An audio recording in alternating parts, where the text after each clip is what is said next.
আসেন ভাই আসেন, দেখেন দেখেন দেখেন, এই যে দেখেন এটা কোথায় নিয়ে আসছে আপনাদেরকে জানেন? এটা হচ্ছে কুমিল্লা জেলাধীন লালমাই উপজেলায় একটা তেলের খনি আছে, অথচ এটাকে সীসা ডালাই দিয়ে সিলগালা করে রাখা হয়েছে। এটা কেন রাখা হয়েছে এভাবে? নেই কারো কোনো তদারকি, সবাই নিশ্চুপ হয়ে আছে। ভাই আমরা সবাই একটু এখানে আসি, আমরা একটু শপথ করি আগে। আমরা শপথ করতেছি যে যতদিন পর্যন্ত আমাদের এই তেলের খনি সম্পর্কে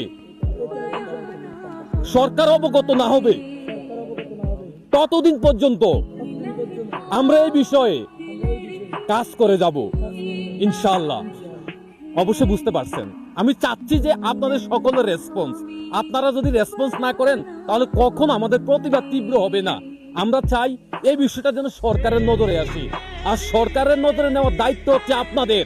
আমাদের কুমিল্লা জেলায় প্রায় 65 লক্ষের উপর জনগণ, সারা বাংলাদেশে প্রায় 20 কোটির উপরে মানুষ আছেন। আপনারা কি চান না আমাদের দেশের সম্পদ দেশে থাকুক? এই যে আমাদের দেশে এত অমূল্য সম্পদ যেটা আল্লাহ নিজ হাতে আমাদেরকে দিয়েছে, অথচ সেটাকে আমরা কাজে লাগাতে পারতেছি না।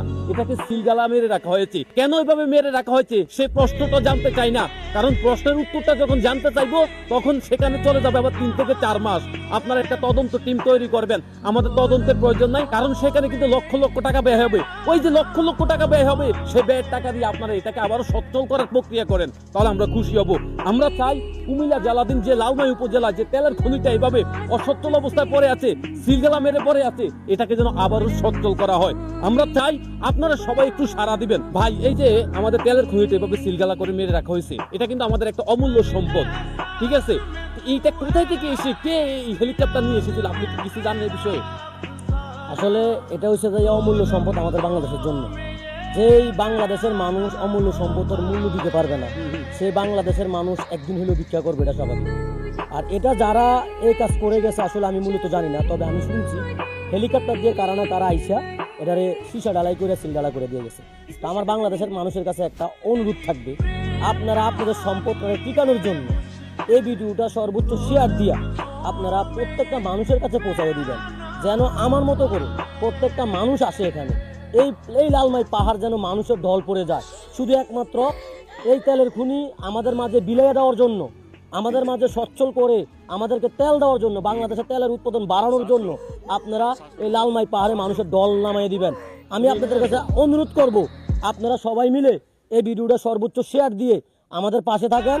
এই তেলের খনি আবার নতুন করে চালু করার জন্য সরকার পর্যন্ত পৌঁছান, এই ভিডিও আপনারা শেয়ার দিয়ে দেন।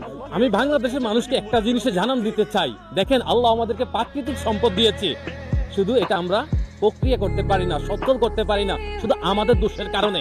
আজকে বিষয়টা আমরা তুলে ধরছি, আপনারা যদি রেসপন্স না করেন, শেয়ার না করেন, তাহলে সরকারের নিকট পৌঁছবে না। আপনারা এটা একটু প্রচার করে দিবেন। প্রিয় কুমিল্লাবাসী, প্রিয় দেশবাসী, আপনারা যদি সাড়া না দেন তাহলে কখন আমরা এগিয়ে যেতে পারবো না। আমরা চাই এই যে কুমিল্লা জেলাধীন লালমাই উপজেলায় যে তেলের খনি সিলগালা করে মেরে রাখা হয়েছে, এটাকে যেন আবার সচ্ছল করা হয়। আমরা চাই এটা যেন আবার চলমান হয়। আমরা কেন অন্য দেশের উপর নির্ভরশীল থাকবো? আমাদের দেশের সম্পদ আমরা দেশে চাই, এবং এখান থেকে কিভাবে তেল উৎপাদন করা হয় সে বিষয়ে সরকার তদারকি করবে। ধন্যবাদ।